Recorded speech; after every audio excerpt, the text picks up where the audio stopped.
Kagulat World, buong mundo ginulat ulit ni Alexandra Ayala. Matapos ang isa na namang malaking panalo sa grass court, muling ipinakita ng Filipina tennis sensation na hindi aksidente ang kanyang pag-angat sa world rankings. Sa Berlin Open WTA 500, pinabagsak ni Alex ang dating Wimbledon semifinalist at reigning HSBC Championships champion na si Donna Vekic sa straight sets 7-5, 6-4. Ang panalong ito ay lalong nagpapatibay sa reputasyon ni Alex bilang isa sa pinakamainit na manlalaro sa WTA Tour ngayong grass court season. Mula sa kanyang title run sa Birmingham hanggang sa kanyang sunod-sunod na panalo laban sa mga established stars, malinaw na ibang level na ang confidence at maturity ng 21 anyos na Pinay. Ngunit mas malaking hamon ang naghihintay. Sa round of 16, makakaharap niya ang dating Wimbledon champion at world number 2 na si Elena Rybakina sa isang rematch na inaabangan ng buong tennis world.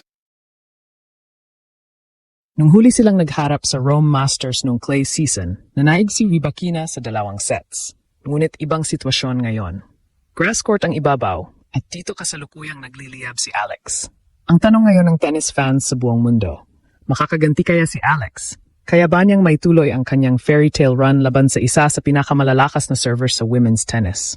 O muling mangingibabaw ang experience at firepower ni Rybakina?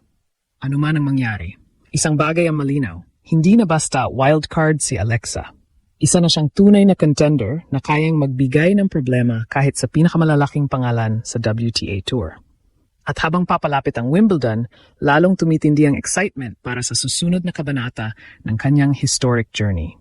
Kung babalikan ang kanilang unang pagharap sa clay courts ng Rome, maraming eksperto ang nagsabing malaking learning experience yon para kay Alex.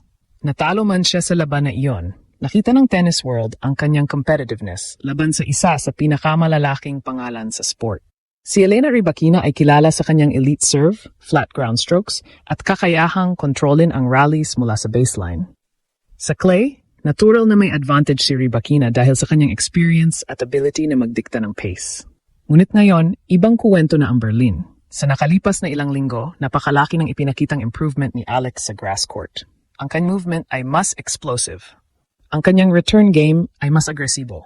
At higit sa lahat, mas mataas ang kanyang kumpiyansa. Laban kay Donna Vekic, kitang-kita ang pagbabago.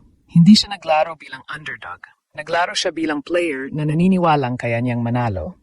Tuwing may pressure moments, nanatiling kalmado si Alex. Hindi siya nagpanic sa mahabang rallies at hindi rin siya natakot umatake kapag may opening. Ito ang dahilan kung bakit maraming analysts ang naniniwalang mas mapanganib siya ngayon kumpara noong Rome encounter. Isa pang mahalagang factor ay momentum. Habang si Rybakina ay papasok sa torneo bilang top seed na may bye sa opening round, si Alex naman ay galing sa aktual na match competition. Maraming beses sa tennis na ang isang player na may momentum ay nagkakaroon ng psychological edge laban sa mas mataas na seed. Bukod dito, ang grass court ay nagbibigay ng reward sa mabilis na pag-atake at mahusay na return positioning. Isa ito sa mga aspeto na malaki ang inunlad ni Alex ngayong season. Kapag nagawa niyang man-neutralize ang unang serve ni Rybakina at mapahaba ang rallies, magkakaroon siya ng pagkakataong ilagay sa alanganin ang dating Wimbledon champion. Hindi magiging madali ang laban. Sa katunayan, si Rybakina pa rin ang papasok bilang paborito dahil sa kanyang experience, ranking, at proven success sa grass. Ngunit hindi na katulad noon ang sitwasyon. Ang Alex na makaharap ni Rybakina ngayon ay mas mabilis, mas kumpiyansa, at mas mapanganib. At kung may isang bagay na natutunan ng tennis world nitong mga nakaraang linggo, iyon ay ang katotohanang hindi na dapat minamaliit ang Pinay sensation. Sa Berlin, may pagkakataon siyang muling gulatin ang buong mundo. Sa papel, malinaw na si Elena Rybakina ang may advantage, dating Wimbledon champion, dating world number 3. Isa sa pinakamalalakas ang serve sa buong WTA Tour. Kapag nasa ritmo siya, kaya niyang tapusin ang puntos sa loob lamang ng 2 o 3 palo. Ngunit kung may pinakita si Alex nitong grass court season, iyon ay ang kanyang kakayahang mag-adjust laban sa mas mataas na ranked opponents. Ang unang susi para magkaroon ng pagkakataong manalo si Alex ay ang return game. Alam ng lahat na ang pinakamalaking sandata ni Rybakina ay ang kanyang first serve. Kapag mataas ang first serve percentage nito, napakahirap niyang i-break. Kaya ang pangunahing misyon ni Alex ay gawing unforgettable ang bawat service game ng Kazakh star. Hindi kinakailangang agad makakuha ng break. Mas mahalaga na ma-extend niya ang rallies at pilitin si Rybakina na tumama ng dagdag na. Kapag tumatagal ang puntos, mas nagkaroon ng pagkakataon si Alex na gamitin ang kanyang court coverage at defensive skills. Pangalawang susi ang variety. Sa mga nakaraang laban, makikita ang malaking improvement ni Alex sa paggamit ng iba't ibang klase ng shots. Hindi na siya puro baseline exchanges lamang. Mas madalas na siyang gumamit ng slices. Mas maayos ang kanyang transition papuntang net. Mas epektibo rin ang kanyang pagbabago ng pace upang sirain ang rhythm ng kalaban. Laban kay Rybakina, napakahalaga nito.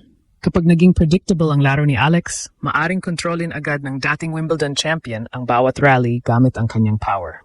Ngunit kung magagawa niyang paghaluin ang topspin, slice, angles at occasional drop shots, maaari niyang pilitin si Rybakina na lumabas sa kanyang comfort zone. Isa pang dapat pantayan ay ang mental battle. Sa mga nakaraang taon, isa sa pinakamalaking improvement ni Alex ay ang kanyang composure sa ilalim ng pressure. Noon, madalas makita ang mga pagkakataong nawawala ang momentum kapag nakakaharap siya ng mas mataas na ranked players. Ngayon, ibang-iba na.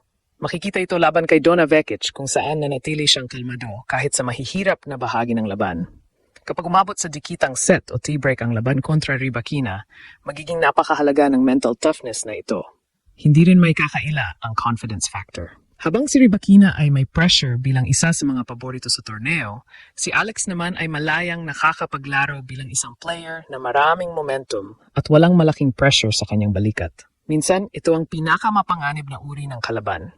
Isang manlalaro na may mataas na kumpiyansa, mainit ang laro at walang takot laban sa mas malalaking pangalan. Kaya, habang si Rybakina ang mas malaking pangalan sa papel, hindi malayong makakita tayo ng isa pang sorpresa sa Berlin.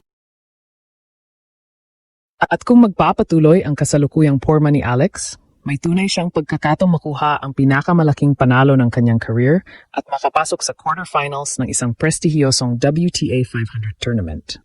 Anuman ang maging resulta ng rematch na ito laban kay Elena Rybakina, malinaw na malayo na ang narating ni Alex sa kanyang tennis journey.